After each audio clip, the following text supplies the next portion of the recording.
Hello again and welcome to our review for the Roto Grip Idle Synergy.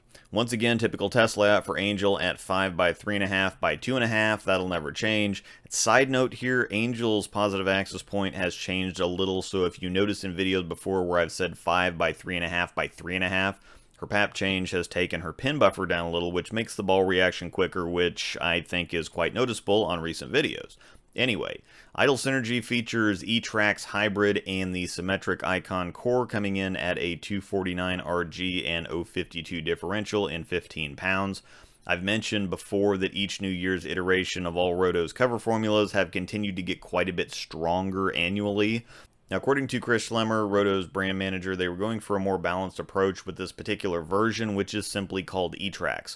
Instead of just going big and bold, he knew that they had to deliver some extra precision here due to the popularity of the other idols and resulting high expectations and anticipation of a hybrid version.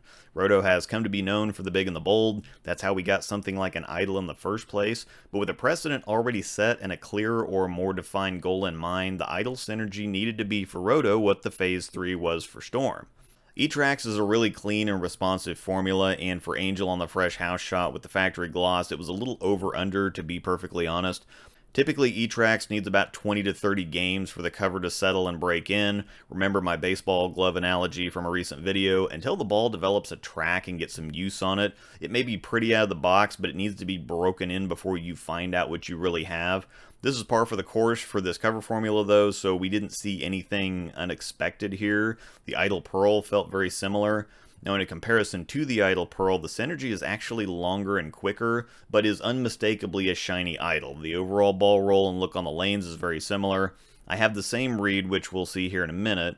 This is a good thing in a couple different directions. For starters, there's not any overlap with the Phase 3. With both being big block symmetric hybrids, there was some concern there. But once you see my look with both, there's no worries that direction. Now, while there's some overlap with the Idle Pearl, there's different applications. The Synergy actually handles angle better than the Idle Pearl, so despite the cleaner and quicker nature of the IP already, it likes straighter angles, and you can see here that the Synergy looks better for Angel the further left she is. Switching sides and continuing on the topic after my layout details, I tried something slightly new here. I went 4.5 by 5 by 3.5. It puts the pin in my ring finger and strikes a happy medium across the board. And as we can see after just a couple shots, the synergy is absolute nails for me. I expected to have to put some time in and likely take the shine off, but this is one of the best reactions I've had straight out of the box, and expecting it to further blend and slow down on the back end as it breaks in just makes it even better, because while it looks great, it's a smidge quicker than is going to be practical. It looks awesome for a video, but in competition, it'll cause some taps here and there and open my angles up more than I want to, I think. The layout did what I wanted. It's strong and round without being too far any direction.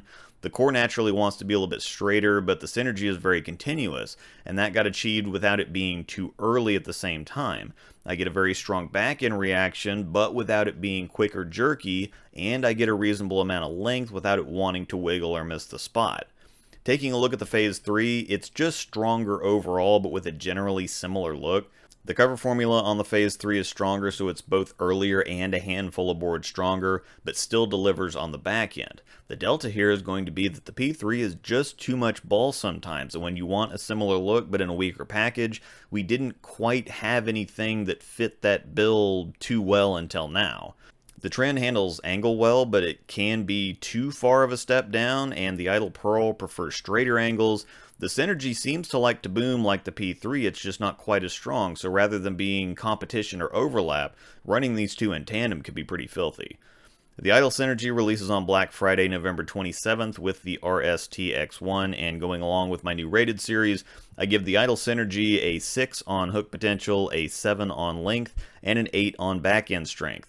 Select the next comparison you'd like to see from the links on the screen, or scroll down to the description to find links to other choices. Thanks for watching, and may the strikes be with you.